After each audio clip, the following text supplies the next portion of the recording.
As an entrepreneur, one of your primary roles and your primary responsibility is to raise finance. Like I typically say, finance is to business what blood is to man. It is generally the lifeblood of your business. So no matter what you do, if you have chosen the field of entrepreneurship, you must be prepared and equipped and rightly skilled in and improve your ability to raise finance. Because without finance, you literally cannot do anything. Yes, you can start a business without any money, but for you to grow that business, you need funding. And for you to scale it, you need to inject finance. So you see, it is not something that you can run away from. Therefore, today, I'll be talking on an all-important subject matter, which is what? Debt financing, which is one of the ways businesses can finance their operations and of course scale their business. Debt financing has a lot of bad reputation for obvious reasons. Many people simply just don't know how to use it, when to use it, and why you need to use it. And in this video today, I'll be taking you through that journey, everything you need to know about debt financing. Consider it a masterclass. Welcome to the Silent Builders channel. In this channel, we share tips, strategies, and untold stories of silent builders across Africa who are building businesses, creating jobs, and empowering the community. My name is Sam Egwurube. Today, I'll be talking on an all-important subject for small and medium-scale enterprises. This subject of debt financing. A lot of people have tried it out. They've gotten their fingers burnt. Some have had very terrible experiences. Some have been threatened. Some have been sent to prison. Some have been locked out. Some have lost their entire business, all because of what? Bad debt financing. But I'll be sharing the do's and the don'ts on debt financing, when to use it, why to use it, and how to use it. So lock in, sit back. It is a master class, so I recommend you get a note, you get your biros together, and take notes along the way. And also, to help us reach other silent builders across Africa, kindly help us subscribe, kindly help us share the video, and let others come and learn, and as we build a continent together. Thank you. So let's move straight into it. What is debt financing? Now, before I go into that, I'd like to say this. A lot of businesses fail not because of lack of passion, not because of lack of intelligence, not because the business or product is not viable. It mostly comes down to poor financing. And if you have to scale a business, in fact, one of the things that I have a big challenge with is that we have too many nano and micro businesses across Africa. Too many nano and micro businesses that if they are properly equipped and well educated, they'll be able to scale to at least small businesses and then to medium-sized businesses, and then eventually we can now have major corporations. But one subject that can make that happen, that dream, one subject that can make it happen is finance. So today I'll be talking on one part of finance, which is debt financing. And what is debt financing? Generally in finance, there are different types of finance. You can have the equity finance, you can have debt financing, and then you can have grants. Those are the three options. And then there are other people that can mix them together. You can have a little bit of debt and equity, or convertible, that you can convert from debt to equity. But today I'm going to keep it simple. And debt financing simply means a loan. Basically, your business is taking a loan to use and grow the business, with the attempt to pay back the loan over a stipulated period of time. That is what debt financing simply means. Taking a loan to grow your business. There are many people who think that this is such a terrible idea, a bad idea, but hear me out. Loan or debt financing is not a bad idea. It is for what reason you take the loan and how you take the loan and the structure of the loan and the design of the loan that now becomes a bad idea. So don't be one of those that once you don't understand something, you just simply blank it out and say it does not work. No. In business, there's only one way to grow, and it is called other people's money. Because you have limited capacity and limited resources, you need to come together, bring people together and raise money from them in order to grow a business. And one of the ways you do that is called debt financing. I like to use a parable in Africa that says it takes an entire community to grow a child. Likewise, it takes a lot of people, an entire community, to grow a business. So debt financing is one of those ways, and simply it is debt. How can you acquire this debt financing? One, you could get them through banks. And secondly, you can get them through microfinances. And thirdly, you can get them through associations and organizations.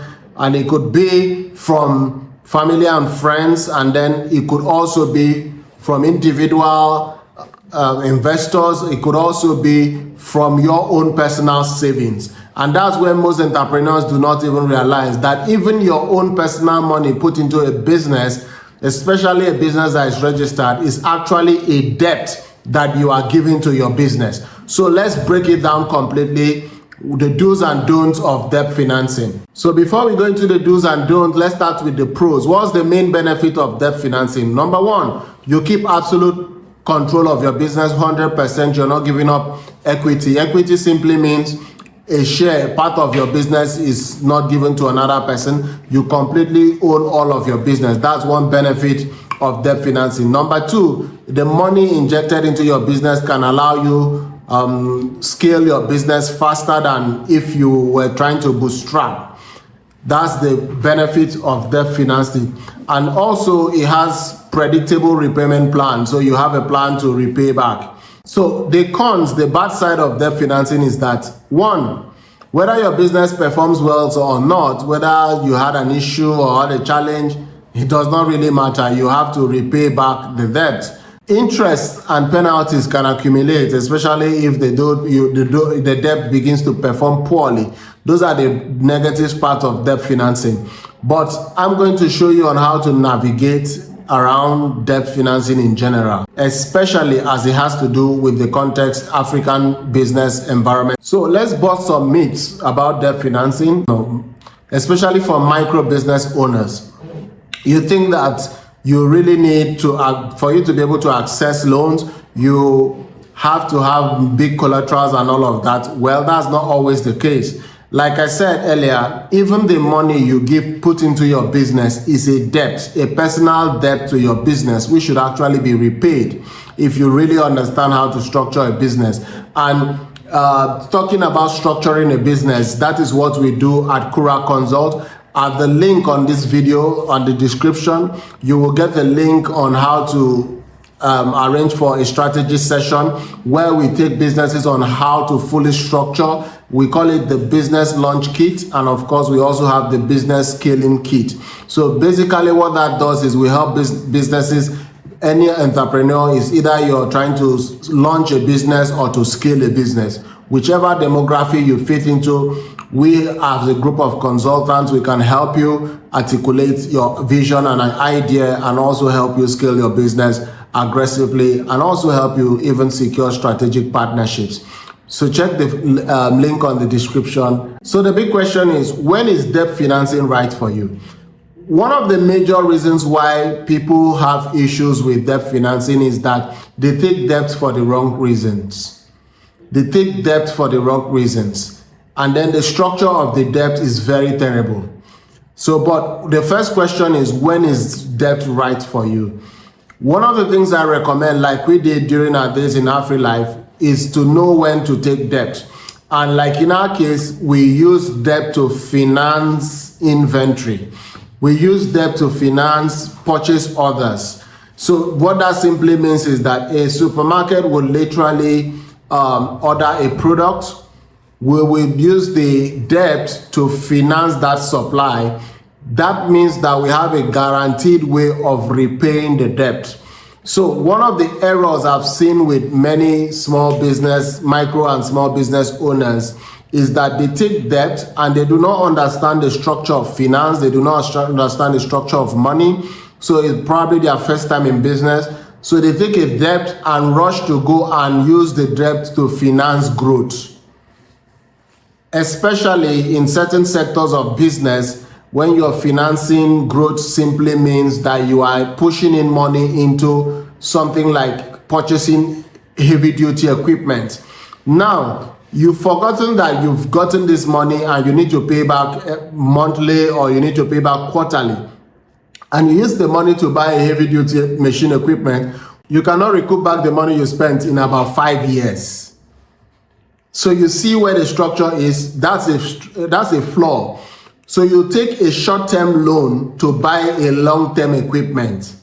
That's a mismanagement there. And that is where leakages begins to happen. And then the next thing you start seeing, the entrepreneur begins to struggle. Why? The money was not put into something that can immediately repay that loan.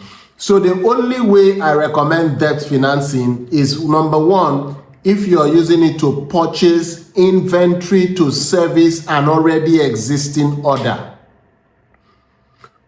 The long and short of that grammar is this. You have an order to supply ABCD. You don't have the money. You quickly take a loan, take the money, produce that thing and supply it, and then you must also be sure that whoever you're supplying it needs to have the ability to pay. They are credit worthy. They have the ability to pay, so that you don't get yourself in a situation where you have ordered this product and ordered these services, and here you are, you're stuck. Your investor is clamoring for their money and you are stuck. There are people who swear by their life that they will never take debt again.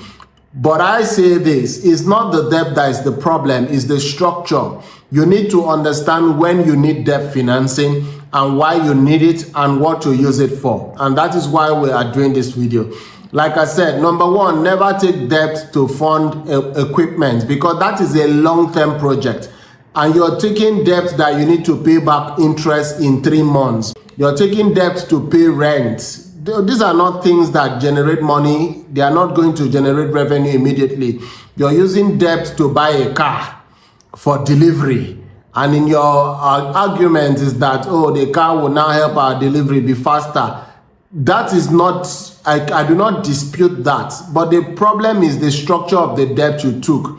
The debt is short-term, but the car is a long-term investment. So basically, that mismanagement now causes a leakage. And as a result of that, you now struggle to repay the debt. So instead of just blanking out and say debt is bad, the question you should ask is, what and what is debt used for? So another way you need debt is what we call bridge financing. Bridge financing simply means, let me break it down in lay terms.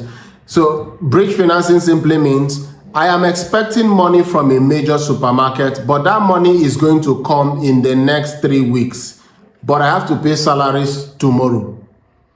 If you can secure a debt knowing that you have a guaranteed return, a guaranteed income that is coming in the next 3 weeks, and you can secure a debt that you need to pay in the next 3 months so that you can cover an immediate need, that is what we call bridge financing. Bridge financing is another reason why you need debt. And most importantly, like I said, you need to be exactly sure where you are going to repay the debt from. Not using money from short-term debt to now fund speculations, speculative ideas. So example of speculation is you're using the money to say, oh, I want to expand to a new location. You go and take a loan or a debt.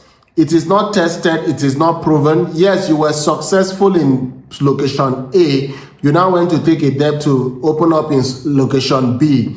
It is not very smart, except your location A can fully cover that debt.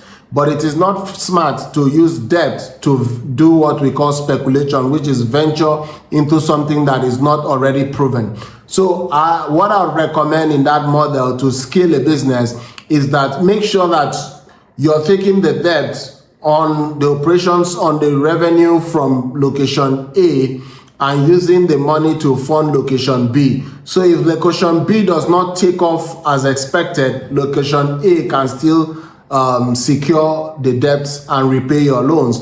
Because the benefit of repaying loans, especially a structured loan, is that your business can access more funding. From a structured loan simply means something you get from a bank or you get from a financial institution, even something you get from an individual. If you do well, the probability is that you're likely to be given more resources. We have all been there because business in its very nature is a venture. What does that mean? It means you're trying out something. There's no guarantee. So you need to be very careful with debt. Very careful with debt, especially uncollateralized debt. If a debt is collateralized, it is smart. Okay, the collateral can at least cover the debt. But if it's uncollateralized, your reputation is at stake. I know a lot of people that are falling into depression. If you're in that address, I'm going to be talking much later in this video on how you can manage and come out of that situation, because we've all been there. So the big question first of all would be, how do you get yourself to be qualified for structured debt financing? Structured ones, because the structured ones are easier to manage and handle, especially when things go south. But the unstructured ones are very challenging. So how do you get structured in a way that you can access debt financing? The first thing is that you need to get your business fully regularized. And to do this, is something we do for businesses. So we help businesses launch properly, structure properly. And this is what we call our business launch kit at Kura Consult. So to do this, you need all your documentation, your CAC and your tax identification number. You need everything done properly, your trademarks, your letterheads, your company structures, your rules and your regulations. All of these are very important in putting your business legally in place. And that simply, what does that do for you? It needs to separate you from the business. And whenever you take on debt, always remember that records are extremely important. Records are extremely important, because if a business fails, for instance, it may not be such a big deal, because the most that can happen is for the business to be liquidated and the debt and creditors are paid. But if you do not have records, that is when you as the entrepreneur, the founder or the manager can be robbed in for mismanagement. So it is very essential that you have records on how monies are being spent, how monies are being tracked. In Kura Consult, we help you digitalize all of this so that on the go, you can simply tell the health of your business literally by logging into your account, and you can see everything happening in your business. This is very important, because anything goes south, you come out clean. Why? Because you did not mismanage funds. There are records. It's clear that the business just went bad, not because you mismanage funds. But if there are no records, how do you prove it? How do you exonerate yourself? Because most times, the reason why medium and micro and small business owners are being dragged is not because the investors essentially believe that you mismanaged their funds or you misdirected their funds. And a lot of micro and small scale businesses are guilty of this. You get money, and the next thing is you're using the money to get married, you're using the money to buy a car, you start justifying how you can know as the CEO, you can no longer trek, it's too difficult, it will not allow you to get your job done, and blah, blah, blah. But that is fund mismanagement, because you did not take the money for that purpose. You took the money in injecting into operations, or to, like I mentioned earlier, to fund inventory, something that can directly repay the debt. But then you diverted it to something else. That is why many investors drag small scale, micro and small scale business owners. To avoid this dragging, all you need to do is to have proper records, so that if things go south, it is clear that it had nothing to do with mismanagement, and that way it will be settled amicably. Very, very, very important. And one of the key things in terms of record is that all business funds has to be separated from your personal funds. Commingling of funds is one of the ways to rope yourself in.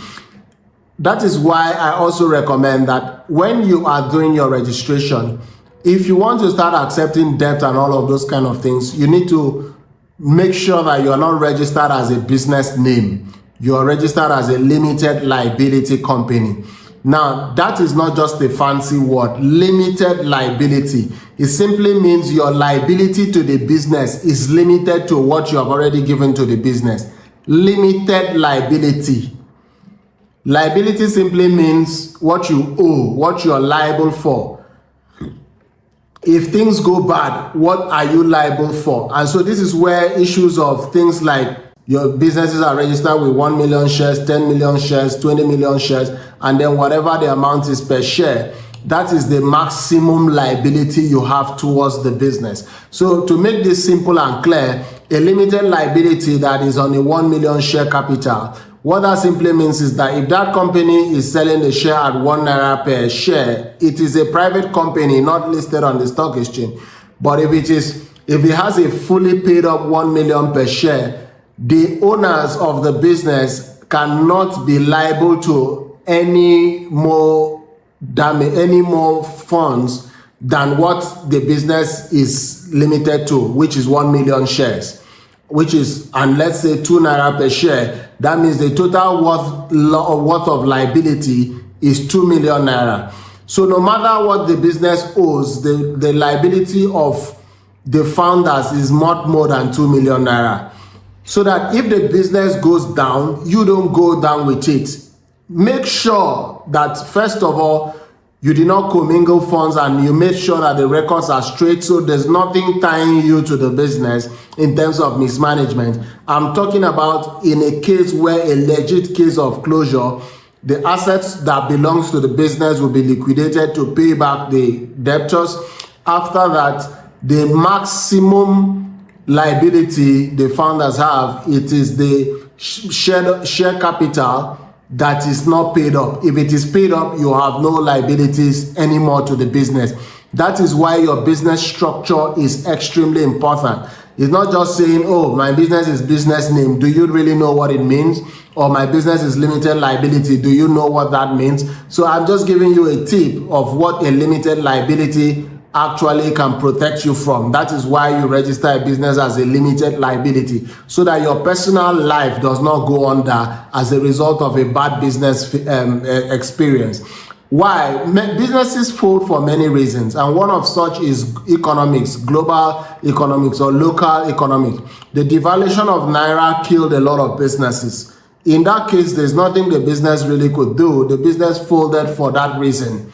And in such scenarios, the owner of the business should not be liable to more than what the business is, what is already exposed to the business, which is the share capital he currently owns or is exposed to. But once you have things like mismanagement, commingling of funds is actually a part of mismanagement. The only thing that can drag you as the owner of the business or the manager of the business into the saga, your personal life into the saga, is when there is fund mismanagement. So understand this structure, and we help businesses in Kura Consult to also put this in place. Understand this, and you will never have to worry about getting in debt to grow your business. Like I said, the most important thing is, why are you taking the debt? Can what you are taking the debt to do repay the debt? Or do you have another credible and predictable means of paying the debt? Remember, debt financing are mostly short-term. And short-term simply means between 1 to 3 years. And most times they are spread for either monthly or quarterly. So if you're taking such a debt, you need to be prepared. You need to have a means of repayment. You need to have it all planned out, and also have room for contingency. One of the things I noticed back then, in a few years back, there was a lot of wave with ROI promising small businesses. And that's one mistake that you should never ever do. Never go out there and say, oh, because I buy chicken at 15, I buy chicken at 1,000 naira and I supply at 1,500, that means I'm making 50%. Therefore, I can promise an investor 20% and I'll take 10%. Well, you're gonna learn. Trust me, it never works.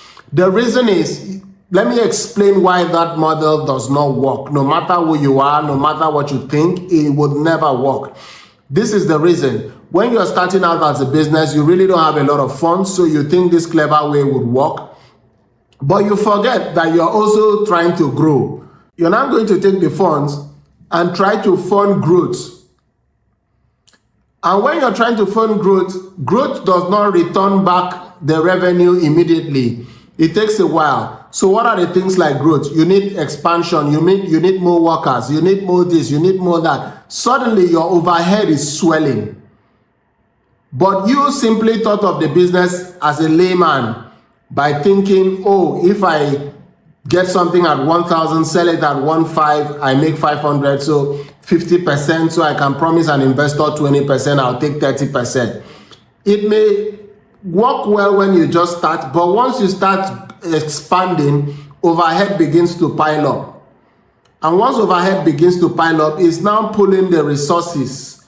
And once it pulls the resources, you now have what we call leakage. And once you have a leakage, you now do what? You are slowly turning into a Ponzi scheme, where you now need more investors to bring in money so that you can pay the previous investor, hoping that the business will pick up. Once you find yourself in that state, this is what I recommend. Shut it down instantly.